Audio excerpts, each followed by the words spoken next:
आरो खुनसेबाव दिनै नागा किटचेन ना दिनै ब्लग लाबोफिनबाय नागा किटचेनाव जानोब्ला फार्स्टआव मोनगोन नैबे सिङाव हाबनाय लगे लगेनो गांजेमा लड्ज राइट टार्न हाबदो सिदा ओमफ्राय नैबे स्टेप मोनसे मानखौ बावबाय ना ओमफ्राय दा फैयो आरो सेकेन्ड स्टेप नागा किटचेन ओइ आखुनि दंना गैया आखुनि ओमफ्राय नै बावहाय मोनखागोन नागाफोरनि ट्रेडिसनेल ड्रेस गाननाय आखुनि मा मोनजागोन दिनै मा मोनजागोन फंबाय आखुनि अमा बेदर आखुनिजों अमा बेदर लाबोदो बेनाय मा मोनजागोन खुलुमखा दिनै मा मोनगोन दिनै fresh pork fermented bamboo shoot smoke pork and dry ओमफ्राय मा जाखो आं बिराद जाबाय नै आंखौ काबेरिखा न'आव संनानै जायो आं आच्छा एसे गोथाव जासिनबावनांगौमोन आं संनो रोंसिनो आं आदानिफ्राय नङा होनानै हो ओमफ्राय आखुनिखौ आंनिफ्राय लाबोदो आं साप्लाय होनोसै आंनियावहाय दङ ओमफ्राय बे मुसुदबो जाबाय ओमफ्राय ओरैलाय बेसेबांथो जाखो जाबाय जायैनो दंबाय थिगैनो दं ओमफ्राय आंनि चेनेलखौबो सापर्ट खालाम पग' नार्स चेनेल दं आंनाबो दङ मा चेनेल दे खोन्था पग' नार्स आंनिखौबो सापर्ट खालामनानै हो गुमैनि भिउवार्सफोर आंनिखौबो नायनानै हो दासो थांगासिनो दङ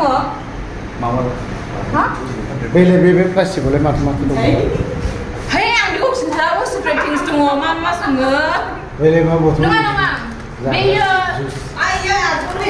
नोदोल्सो बेखौ आखुनिजोंनो बे मुसुजोंनो संनानै जाहैगोन आं न'आव मेघालयनि नागालेण्डनि माला लाबो लाबाखै बङाइयावनो मोनदों बेखौ बेयो मा होनोमोनलाय रामेन नुदोल्स ओमफ्राय माखासे ब्रेडफोर दङ ओमफ्राय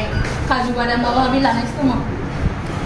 बिदिनो जोंबो एसे जासाबनोसै आखुनि जानो लुबैदों ओमफ्राय बेम्बु सुप ना मा सुप नायजाबाय था नागा किटचेनाव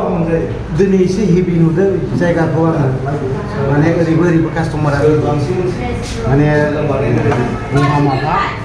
सफैबाय जोंनिया दा मा दङ मा बियो फैनाय क्या है मा जिनिस दं एसे फोरमायलाय वेज बॉय अच्छा दाली fresh pork with fermented bamboo shoot अच्छा आलू बाथोन आखुनि चटनी आखुनि सलाद सोर बानायाखै जों बेफोरबायदि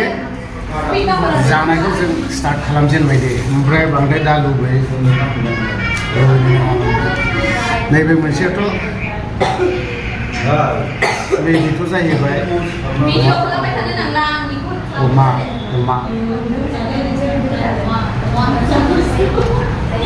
चिकेन जानो लुबैबाय नामा नोंलाय बारा जाबाय बिनि दैदेननायाव दिनैहाय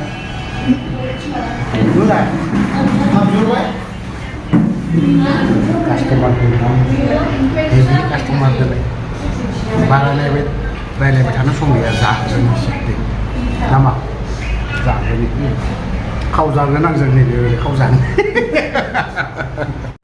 बर'फोरनि थाखाय मामोन नाफामा स्पेशल मेडिसिन नाफामा स्पेशल मेडिसिन नामा बे आरो ओमफ्राय नागाफोरनि थाखाय आखुनिया स्पेशल मेडिसिन जेरैबायदि जेसेबां गुबुन ओंख्रि जागोन गावनि देहाखौ थिग थागोन ओमफ्राय बे नागा किटचेनाव ना टटेलि मस्ला मस्लि खम ओमफ्राय सोरबा गुबुन हारि गुबुन ट्राइब ना एसामिस ट्राइब बाङालि ट्राइब मारवारि ट्राइब ना बेफोरखौ जाफैबा जाफैनो हागोन बेवहाय टटेलि मस्लाया गैया जाखागोन आरोखि फुरा मा होनांगौ अर्गेनिक बेफोरबायदि ओंख्रि मोजां दा रुनाय होनबाथाय मेडिसिन थारसो थ' जाखांबाय जोङो जाखांनानै रुनायाव मा दं गाजर दं कफि दं ओमफ्राय स्क्वाश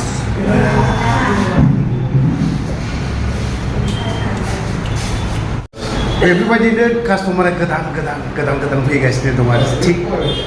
सापागुरि एरियानिनो लकेल मानसि बिथांमोना न'आव माने बेसेबां जानाय नङा होमबा न'आव माने बेसेबां जानाय ओंखायनो जों नागा किटचेनाव फैदों बिथांमोनाव एसे सोंनानै लानि दिनैसो जाजेना ना माला जाजेना नोंसोरो दे फार्स्ट टाइम नागा किटचेनाव जानानै ओमफ्राय माबायदि टेस्टखौ मोनखो बिदिखौ टेस्टआलाय आंथ' एसे बयल जाग्राखा नालाय आदसा ओमफ्राय ओरैलाय आंथ' जानो हायामोन दिनै ट्राइ फार्स्ट टाइम माने मोजां मोनदों आरो सिम्पोल आखुनिखौ जाफेरदोंना जाफेराखै बे स्मक माबायालाय बावबाय बावदों जानानै बेहाथ' दिनै फार्स्ट टाइम आरोखि ना सेकेन्ड टाइम आरो फैबावगोन ना फैबावा फैयो जाफैबाय थागोन आदसा नोंहालाय माहाय मोनजाजेना आङो हा ना माहाय मोनजाजेना आङोथ' माबायावसो मोनजादों आङो आपार आसाम माबा जागुन आदसा आखुनिखौहाय आखुनिखौ दा जोंनि सापागुरि चिरां डिस्ट्रिक्टआव सापागुरियाव जे नागा किटचेन खुलिदों माबोरै नांदों बा जानो थाखाय बैसो सुबुंफोरखौ मा खावलायगोन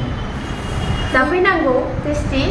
बयल जानायाथ' गाज्रि नङा मोजां टेस्ट खालामना नायफैनाया गाज्रि मोजां नङा होमबा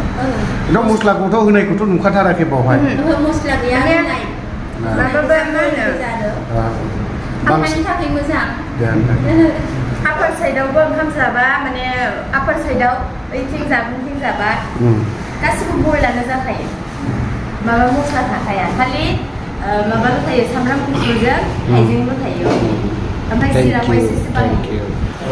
बिनानावफ्राबो दिनै जाफैदों सापागुरिनिनो गुबुन जायगानि नङा चिरां डिस्ट्रिक्टआव थ' नोंथांमोनाबो नैबे नागा किटचेनाव फै जाफै टेस्ट खालामनानै थांफै खारन दिनैहाय बे नागा किटचेनाव मस्लायानो ओरैबायदि खमखा गैखाया होनना बुंजाखायो मस्लायानो गैखाया बावहाय जों बर'आबो दाथ' बर' रायजो राजाफ्रा फ्रायानो मस्ला मस्लि बिदि बांद्राय जाग्रा जासिनबाय नङा होमबा बांसिनानो मस्ला मस्लि जायो ओंखायनो नैबे नागा किटचेनाव मस्ला गैयै ओंख्रि मोनजागोन लोगोसे आखुनि नागाफोरनि स्पेशेल मेडिसिन ना नागाफोरनि स्पेशेल मेडिसिन होननानै बुंजायो बेखौ ओंखायनो बेखौ जानायनानै नायफै टेस्ट खालामनानै नाय जेरैबायदि बर'फोरनि थाखाय नाफामा स्पेशेल मेडिसिन नाफामानो आरोखि बेखौ थ' बिदिब्ला जों ब्लगाखौ बारा गोलाव खालामथ'ला ससे दंबावो दे बारा गोलाव नङा एसेल'सै ससे दंबावो नायलांबाय था बिदिब्ला दा बावहाय जों जानायाबो जोब्बाय जों थांनायनि बा नागा किटचेननिफ्राय बिदाय लालांनोसै लानायनि सिगां नैबे जिनिसखौ एसे नायनानै लाग्रो बिनि उनाव नोंथांमोना नायदो आइटेमा मा दङ ओमफ्राय जुदि जायफ्रा न'आव थानानै जानो लुबैदों नैबे जामबुं नाम्बारावहाय कल खालामनो हागोन आरो बिनि सिगाङावबो मोनसे आङो भिडिअ हगारखादोंमोन बेयाव जामबुं नाम्बारखौ होना दोनदों नैबे ओरैबायदि गोथाव जाखागोन जानो खुदिया स्रदल' गखाबायलै नैबे मोनसेयाबो गोथाव जागोन बेफोर गासैबो आइटेमा न'आव सफैजोबगोन हम डेलिभारि ना मा थ' बिदिब्ला नागा किटचेनखौ बाय आरो टाटा लानानै ओंखारलांबाय जोङो नैबेनिफ्रायनो बारा गोलावबो खालामनो सानाखै सोरबाया जुदि जाथारनो लुबैदोंब्ला मोनसे स्क्रिनाव नाम्बारखौ होनानै दोनगासिनो दं आरो नैबेखौ नाय गांजेमा सिगाङावनो फार्स्ट स्टार्टिं हाबफैजेनेबा गांजेमा लड्ज ओमफ्राय राइट साइडजों हाबलांबानो जाबाय आरोखि मोनसे दं ओंखाम जाखाङोब्ला जों बर'निया मोनसे हुदा दं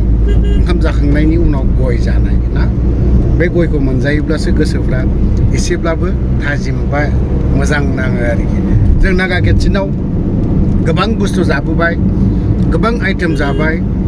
बिनिफ्राय आरो गोबां लोगोफोर बा गोबां आइजोफोरबो फैनानै जाफैदों थ' दिनैहाय बेफोरबायदिनो अनलि आइजोफोरल' नङा फेमिलिफोरा फैनानै खनसे गथ' गथायफोरखौबो लानानै जाफैनानै नायनाय जागोन न'आव मालाय जों बेसेबां ओंखाम जानो जों नागा किटचेनाव फैनानै मालाबा नागा स्टाइल संनाय ना संग्राफ्रा जों बर'आनो थेवबो बेफोरबायदिखौ जों बर'फ्रा गोरोंखा थेवबो बे होननाय मोनसे खोथा थाबायना नङा होमबा लोगोफोर थ' बिदिब्ला जों आं भिडिअखौ बारा गोलाव खालामला नोंथांमोना फै जाफै टेस्ट खालामनानै नाय। थ' लोगोफोर आंनि ब्लग फ्रि ब्लग 2 चेनेलखौ आं बावहायनो बाय बाय।